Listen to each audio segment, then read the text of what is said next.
Será que existe a maldição hereditária? Ou seja, aquela maldição que vai passando de pai para filho e assim se estendendo de geração a geração? Ou poderíamos dizer que a salvação é individual, ou seja, cada qual responderá pelos seus próprios atos diante de Deus? No vídeo de hoje, nós estaremos tratando deste assunto, fazendo uma análise do texto bíblico no capítulo 18 do livro do profeta Ezequiel. Esse vídeo está muito interessante e eu gostaria de convidá-la a estudar a palavra de Deus comigo até o final deste vídeo. Portanto, seja bem-vindo ao nosso canal para mais uma aula da Escola Dominical.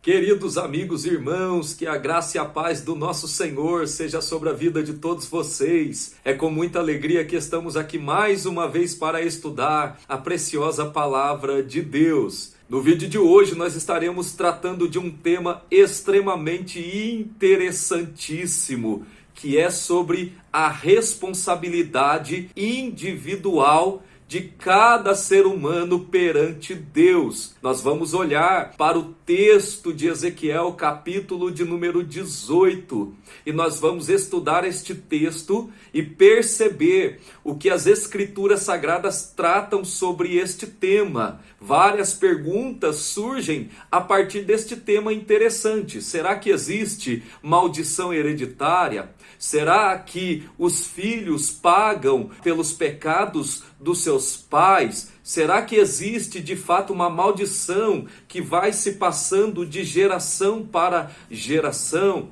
Será que a salvação é individual? Ou o filho do crente, ele estará sendo salvo por causa dos seus pais? Temas como este, temas interessantes, polêmicos, relevantes, podem ser abordados aqui e serão abordados por nós no vídeo de hoje. Então fique até o final deste vídeo para que nós possamos crescermos juntos na graça e no conhecimento do nosso Senhor e Salvador Jesus Cristo. Eu já gostaria de pedir para você ir dando um like neste vídeo. Isto nos ajuda muito a divulgarmos a palavra de Deus. Também gostaria de pedir para você que ainda não se inscreveu no canal. Nós estamos com uma meta de até o fim do ano completarmos um número de 400 inscritos no nosso canal, para que nós possamos aí alcançar mais pessoas com a boa teologia, com a boa e preciosa palavra de Deus. Então não deixe de se inscrever. Se inscrevendo, clica aí embaixo também no sininho das notificações, para que todas as semanas, quando nós colocarmos o vídeo novo, você seja já avisado e possa aí estar participando conosco do nosso conteúdo, amém? Também gostaria que você comentasse aqui embaixo sobre a sua opinião sobre esses assuntos que nós estamos abordando aqui. Deem suas sugestões, né, para que nós possamos melhorar a cada dia o nosso canal e assim vamos juntos crescer na graça e no conhecimento do nosso Senhor e Salvador Jesus Cristo. Na aula de hoje nós vamos estar dividindo em 3 tópicos. No primeiro tópico nós falaremos aqui sobre a máxima usada em Israel, olhando ali para o texto de Ezequiel capítulo 18, versículo de número 2. E estaremos fazendo uma análise de uma teologia popular que se espalhou em Israel, se popularizou em Israel, acerca da maldição hereditária. No tópico de número 2, nós falaremos sobre a salvação de todos os seres humanos, levando em consideração o texto de Ezequiel no capítulo 18, principalmente os versículos 20, 21, 22, 23, 24 do livro do profeta Ezequiel, do capítulo 18, e percebendo no texto o que o profeta fala sobre esse tema. E também nós estaremos no último tópico falando sobre a reação de Israel com relação à mensagem profética ali do profeta Ezequiel. Vamos lá, Bíblia na mão. Se você tiver a revista da CPAD, lição de adultos, a lição de número 7, pegue ela e vem comigo estudar a palavra de Deus. Tópico de número 1, sobre a máxima usada em Israel. Nesse primeiro tópico, nós faremos aqui uma análise sobre uma teologia popular que se espalhou sobre a nação de Israel e se perpetuou de geração a geração, sobre um conceito de que existia uma maldição que era passada de pais para filhos, assim levando os judeus a entenderem que o fato deles estarem sofrendo o juízo de Deus naquele momento da história, nos dias do profeta Ezequiel, eles atribuíam essa maldição como consequência do pecado de seus pais e não olhavam para a sua própria situação espiritual e não conseguiam reconhecer que eles estavam afastados de Deus. Ainda neste primeiro tópico, nós também faremos aqui uma análise dos dias atuais e perceberemos que essa teologia judaica da maldição hereditária alcançou os nossos dias e, infelizmente, não são poucos aqueles que acreditam, que pregam e que ensinam sobre essa determinada maldição hereditária sem fazer uma análise crítica dos textos bíblicos para saber se realmente essa doutrina da maldição hereditária é verdadeira ou é falsa. Então, fazendo primeiramente uma análise aqui sobre essa máxima que era utilizada em Israel, se nós olharmos para o capítulo 18, versículo 2 do livro do profeta Ezequiel, nós iremos ler assim: os pais comeram uvas verdes e os dentes dos filhos se embotaram. Então, olhando para esta questão, para esse texto, nós vamos perceber que o povo de Israel desenvolveu uma teologia que pregava, que ensinava uma tal de maldição hereditária. E esse ditado citado pelo profeta Ezequiel no capítulo 18, versículo 2 de seu livro, tem uma base bíblica de uma interpretação equivocada do texto da lei de Moisés, lá em Deuteronômio, capítulo de número 5, versículo 9, assim como em Êxodo, capítulo 20, versículo 5, eu vou ler o texto de Deuteronômio 5, 9, que é o mesmo de Êxodo, que diz assim: não te encurvarás a elas, nem servirás, porque eu, o Senhor teu Deus, sou Deus zeloso, que visito a maldade dos pais sobre os filhos até a terceira e quarta geração daqueles que me aborrecem. O texto da lei está dizendo que Deus visita a maldade dos pais sobre os filhos até a terceira e quarta geração.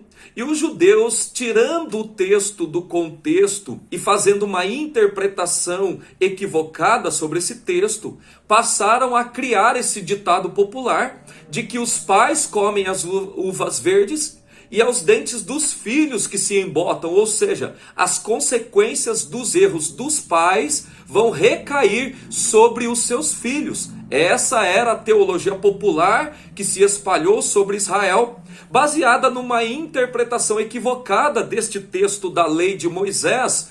Por quê?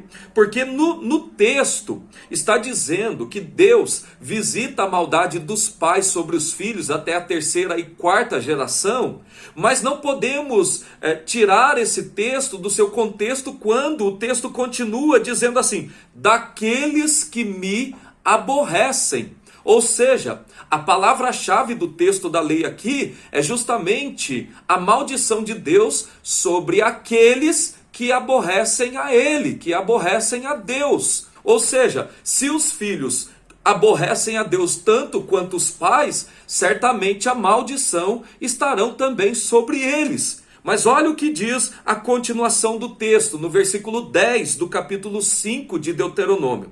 E faço misericórdia em milhares aos que me amam e guardam os meus mandamentos. E faço misericórdia em milhares aos que me amam, dando ali um contraste nítido sobre aqueles que aborrecem a Deus, estão a maldição, e sobre aqueles que amam a Deus estão as misericórdias de Deus. É fácil interpretar o texto. Não existe aqui maldição hereditária neste texto. O que mostra é que cada geração colherão as próprias consequências de suas ações. Então não existe a maldição hereditária no texto, mas em Israel era isso que se dizia, e é isso que o profeta Ezequiel vai combater aqui no capítulo 18 em sua profecia. Tanto o profeta Jeremias quanto o profeta Ezequiel combateram essa teologia popular. Jeremias lá no capítulo de número 31 também cita este mesmo ditado popular, combatendo ele, mas no caso do profeta Jeremias, ele está trazendo ali uma profecia escatológica, dizendo que esta máxima, esse ditado popular não mais exercerá poder sobre a sua nação nos tempos de restauração da nação ali. Ou seja, nós entendemos que o profeta Jeremias está profetizando acerca de um reino milenial. E também nós precisamos falar aqui sobre essa ideia da maldição hereditária nos dias atuais, nos nossos dias, ou seja, esse problema em nosso tempo. Na lição, o comentarista diz assim: a doutrina das uvas verdes e dentes embotados, que predominou o imaginário popular de Israel,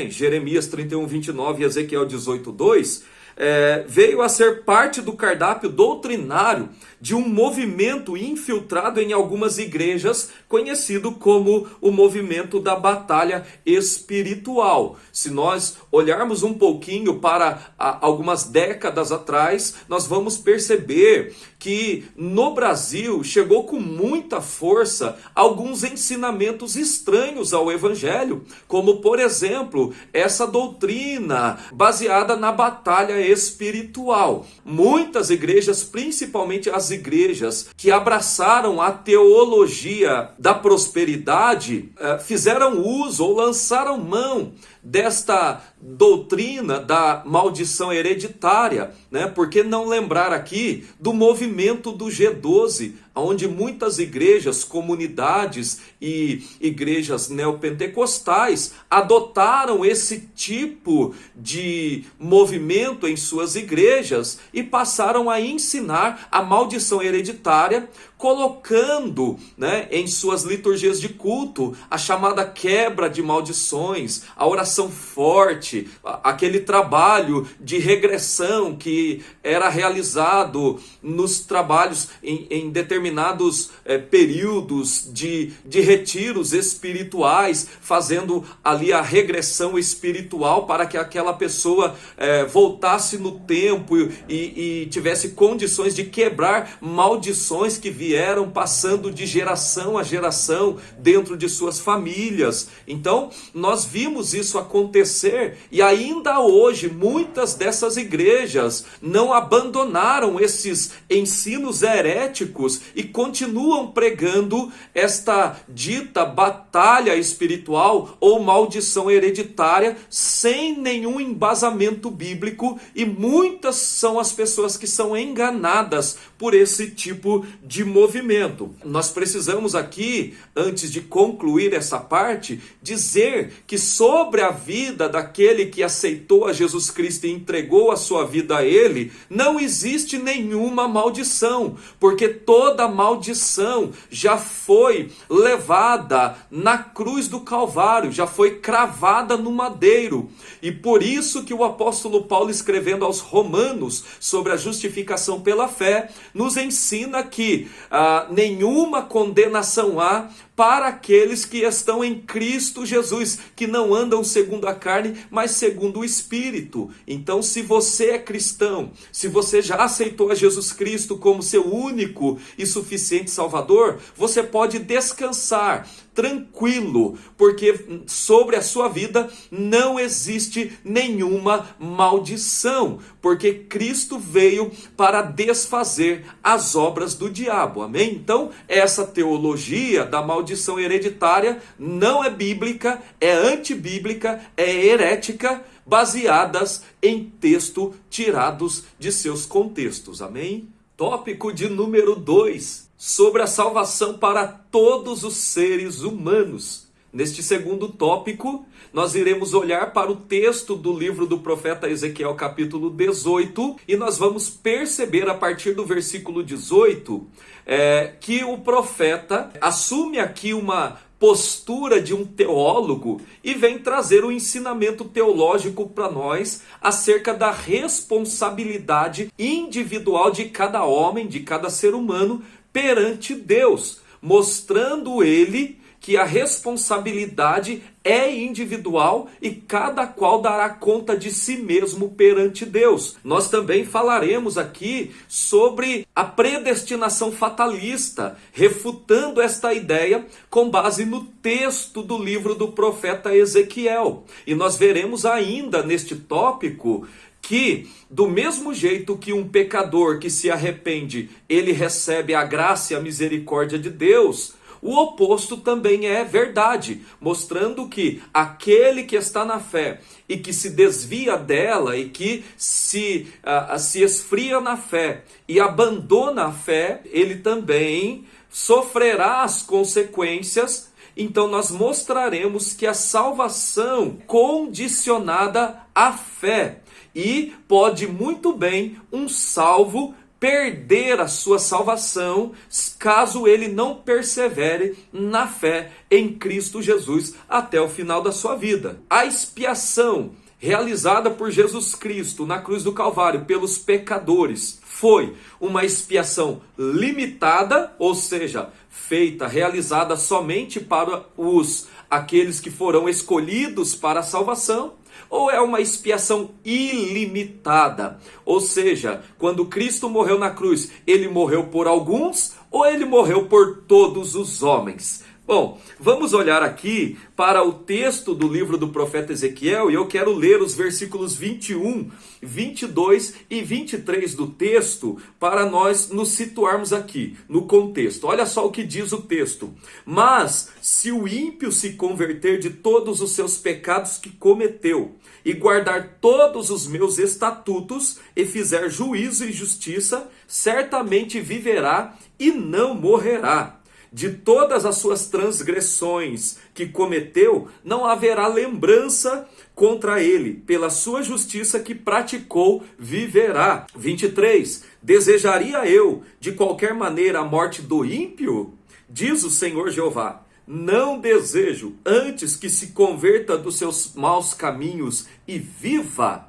Olha só, que texto interessante para nós refletirmos aqui sobre a vontade de Deus sobre a vida dos pecadores. Será que esta ideia de que Jesus, quando morre na cruz, é somente para salvar alguns homens que Deus escolheu salvar e permitir e deixar que os demais homens não recebam oportunidade de salvação? Será que essa ideia é bíblica? Olhando para esse texto do profeta Ezequiel, capítulo 18, versículos 21 ao 23, nós percebemos que não. Nós percebemos nitidamente, é claro no texto, que a vontade de Deus é que todos os homens cheguem ao pleno conhecimento da salvação. A vontade de Deus é que todos os homens sejam salvos. E a Bíblia mostra isso em todo o seu conteúdo. Por que não citar aqui João capítulo 3, versículo 16, o texto áureo da Bíblia, que diz assim: porque Deus amou o mundo de tal maneira que deu seu Filho unigênito para que todo aquele que nele crê, olha só a expressão, todo aquele que nele crê, não pereça, mas tenha a vida eterna. O evangelista João, citando as palavras de Jesus, foi muito bem claro quando diz que Deus envia o seu Filho para morrer por todos os homens. Quando ele usa a expressão todo aquele que nele crê, ou Deus amou o mundo, ele está mostrando que o sacrifício realizado por Jesus na cruz foi um sacrifício universal, foi um sacrifício que se estende a todos os homens. Se olharmos, continuarmos olhando para vários outros textos bíblicos, como 1 de Timóteo, capítulo 2, versículo 4, que diz que Deus não deseja que os homens pereçam ou se percam ou sejam condenados, mas que cheguem ao pleno conhecimento da salvação. Quando olhamos também para Tito, capítulo 2, versículo 11, que a graça de Deus se manifestou salvadora sobre todos os homens. Quando olhamos para a 2 de Pedro, capítulo 3, versículo 9, e vários outros textos, nós iremos perceber facilmente que o sacrifício de Jesus na cruz foi um sacrifício que se estende a todos os homens. A expiação é ilimitada, não está limitada a apenas algumas pessoas, mas é ilimitada, ou seja, a salvação é uma oportunidade que está aberta a todos os homens. Aí você pode estar me perguntando, mas então a salvação é universal? Se Jesus morreu por todos, todos serão salvos? Não, isso é universalismo, né? A doutrina que ensina que no final todos serão salvos. Isso também não é bíblico, né? Isso também não existe embasamento bíblico para esta ideia. Mas então o que é que a Bíblia diz sobre esse assunto? A Bíblia diz que Jesus morreu por todos. Mas a salvação só se aplica àqueles que creem, àqueles que pela fé reconhecem Jesus como seu único e suficiente Salvador. Amém? Então eu quero ler também o versículo de número 20, que refuta a ideia de fatalismo. Algumas teologias ensinam por aí sobre um fatalismo, né? Dizendo que Deus escolhe apenas alguns para a salvação e outros destinou para a perdição e condenação. Olha só o versículo 20. A alma que pecar, essa morrerá.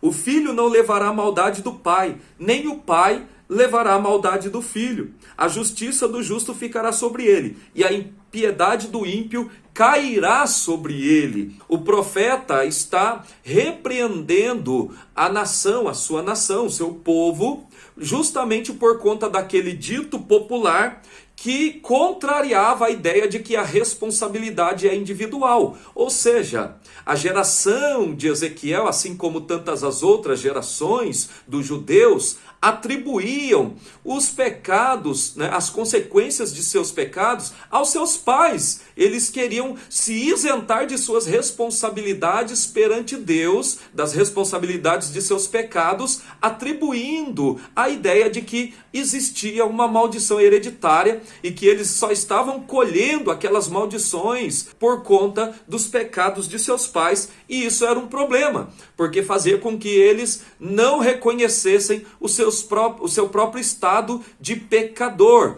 E assim, não reconhecendo, fica difícil eles entenderem que precisam de arrependimento e conversão. E só para efeito de conscientização aqui, quando o profeta diz, a alma que pecar, essa morrerá, o texto bíblico não está defendendo uma heresia chamada a mortalidade da alma. Na verdade, quando o profeta usa a expressão alma aqui, ele está dizendo sobre a pessoa, sobre o ser humano integral. Quando ele diz a alma que pecar morrerá, ele está querendo dizer a pessoa que pecar, essa pessoa morrerá. Ou seja, a responsabilidade é individual, mas o texto não está querendo dizer que a alma morre, tá bom? E para terminar, nós precisamos também falar que do mesmo jeito que a salvação está aberta para todos os homens que creem em Jesus, ou seja, todos têm a mesma oportunidade de salvação, nós também precisamos ver que existe uma outra situação, que é a situação oposta a isso. Do mesmo jeito que um pecador tem acesso à salvação pela misericórdia e pela graça de Deus, o oposto é verdade. Aqueles também que já receberam a salvação, que já creram na salvação através de Jesus Cristo, também podem perdê-la se não perseverarem até o fim da sua vida. Se você olhar para o texto, versículos 22 e 24 aqui, do livro do profeta Ezequiel, capítulo 18, né, você vai ler assim: de todas as suas transgressões que cometeu, não haverá lembrança contra ela. Pela sua justiça que praticou, viverá. Isso em relação aos ímpios. Os ímpios que se converteram e praticaram a justiça, ele viverá. E o 24. Mas desviando-se o justo da sua justiça e cometendo a iniquidade e fazendo conforme todas as abominações que faz o ímpio, porventura viverá? De todas as suas justiças que tiver feito, não se fará memória. Na sua transgressão com que transgrediu e no seu pecado com que pecou, neles morrerá. Então perceba no texto que o profeta, do mesmo jeito que ele anuncia a oportunidade de salvação para aqueles que eram ímpios, mas se convertem, assim também ele mostra que aqueles que já são convertidos podem também perder a sua salvação se eles não perseverarem até o fim. Ou seja, a Bíblia ensina que é possível sim o salvo perder a salvação, seja essa perca temporária ou definitiva, se ele se afastar da fé. Existe algo que nós já falamos aqui chamado de apostasia. E o que é apostasia? É abandono da fé. Então, se você ler, por exemplo, Hebreus capítulo 6, versículo 4 ao 6, nós temos ali o texto de Hebreus mostrando claramente que há um risco real de um verdadeiro crente apostatar da fé e perder, portanto, a sua salvação. E para tanto, eu quero terminar essa parte do vídeo dizendo para você: fique firme até o final, custe o que custar, vá até o fim, faça como Paulo: combati o bom combate, acabei a carreira e guardei a fé. Desde agora a coroa da justiça está me reservada, não só a mim, mas a todos quanto amam a vinda do Senhor. Amém? Fiquemos firmes, meus irmãos, porque a graça de Deus é maior do que qualquer provação que possamos experimentar. Tópico de número 3, sobre a reação de Israel. Meus irmãos, embora estamos falando aqui de questões doutrinárias, nós não podemos perder de vista que nós estamos falando sobre a situação dentro do contexto do povo de Israel nos dias do profeta Ezequiel. E neste último tópico, sobre a reação de Israel, nós falaremos sobre qual foi a reação do povo de Israel perante a mensagem do profeta Ezequiel. Nós vamos começar lendo o versículo de número 25, e nós vamos ver que o profeta diz assim: dizeis, porém, o caminho do Senhor não é direito. Ouve agora, ó casa de Israel. Não é o meu caminho direito? Não são os vossos caminhos torcidos?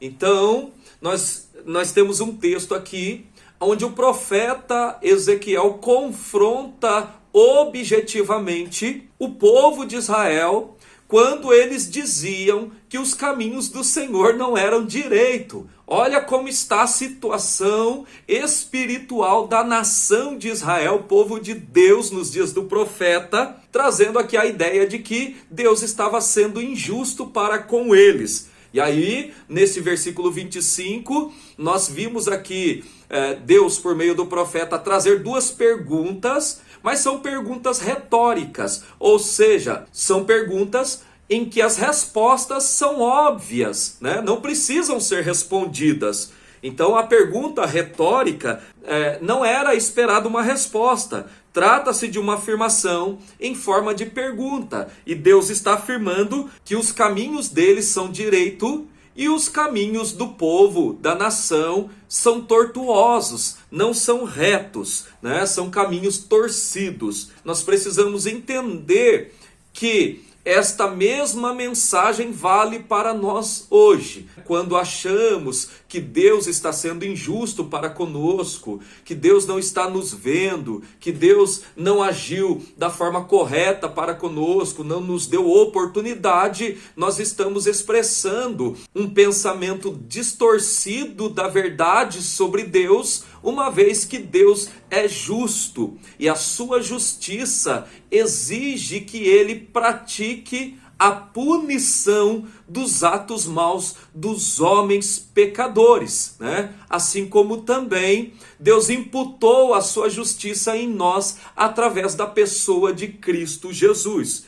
Então nós vamos aqui falar sobre a justiça agora, dizendo que Ezequiel deixa claro, mais que o sol do meio-dia, que a lei da responsabilidade individual é justa e está de acordo com os atributos divinos. O povo de Israel achavam naqueles dias que eles estavam sendo injustiçados por causa desta teologia popular que se criou entre eles, de que o que eles estavam colhendo naquele momento era fruto daquilo que os seus pais plantaram, quando na verdade eles estavam colhendo daquilo que eles próprios haviam plantado. Eles estavam sem capacidade de perceber o quanto eles estavam devedores diante de Deus e precisavam urgentemente de arrependimento. Mas o arrependimento não veio, uma vez que a mente desses judeus estavam cauterizadas por causa deste erro teológico que se divulgou, se popularizou entre eles. E aqui eu quero destacar a importância de nós estudarmos as Escrituras Sagradas, de nós estarmos sempre atentos aí àquilo que a palavra de Deus nos ensina, de nós prezarmos pelo bom ensino da palavra de Deus nas nossas igrejas, escolas bíblicas dominicais, ensinamentos bíblicos. A igreja não pode viver só de festa, meus irmãos. A igreja não pode viver só de emocionalismos. A igreja não pode se entregar ao sensacionalismo. A igreja precisa de Bíblia. O crente que está embasado nas Escrituras, que ama a palavra de Deus, que estuda a palavra de Deus, que tem uma fé sólida, embasada na palavra de Deus, ele está construindo a sua casa na areia e ela não será abalada. Então aqui vai uma palavra pastoral para você. Ame a palavra de Deus, estude a palavra de Deus. Se você puder, faça cursos teológicos, estude a palavra de Deus, frequente os trabalhos da igreja que promovem estudos, ensinamentos bíblicos, porque eu tenho certeza que isso vai ser benéfico para a sua vida espiritual. Amém? E vamos terminar dizendo aqui que todos os pecadores precisam de arrependimento e buscar o perdão de Deus e não acusar o próprio Deus por causa daquilo que acontece em suas vidas. Era essa acusação que o povo de Israel estava fazendo contra Deus, mas eles não tinham motivo nenhum para dizer que eles não estavam colhendo daquilo que eles próprios plantaram. Amém? Então, se você que está me assistindo agora ainda não está na presença de Deus, entregue a sua vida para Jesus. Se você é crente, pregue essa mensagem de salvação, mas vamos falar que o pecador precisa se arrepender dos seus pecados para que ele possa herdar a vida eterna. Amém? Que Deus em Cristo o abençoe. E aqui terminamos mais um vídeo aula. E eu desejo do fundo do meu coração que, se você é um professor de escola dominical, as suas aulas sejam frutíferas e abençoadoras na vida de seus alunos. Se inscreva no canal e continue conosco aí, adorando a Deus e conhecendo cada vez mais a palavra de Deus. Amém? Deus te abençoe em Cristo Jesus.